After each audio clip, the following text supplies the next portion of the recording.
রব্বুল আলামিন বান্দাকে শিখালেন, বান্দা শোনো এবং বলো, শুধু আখিরাতের কল্যাণ নয়, দুনিয়াতেও তোমাদের কল্যাণ আমি নিশ্চিত করব। এই জন্য বলা হয়, আল্লাহ শিখাচ্ছেন একটি দোয়া, সবাই পারবেন আমার সাথে বলেন, রব্বানা আতিনা ফিদ দুনিয়া হাসানাতাও ওয়া ফিল আখিরাতি হাসানা ওয়া কিনা আযাবান নার।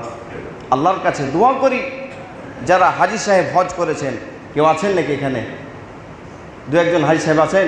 হাত চুল চান তো, এই যে আছে। কাবাঘর যখন তাওয়াফ করে, কাবাঘর তাওয়াফ করার সাথে সাথে যে জায়গাটিতে হাজরে আসওয়াদ আছে, তার অপর কর্নার থেকে এই দোয়াটি পড়তে হয়,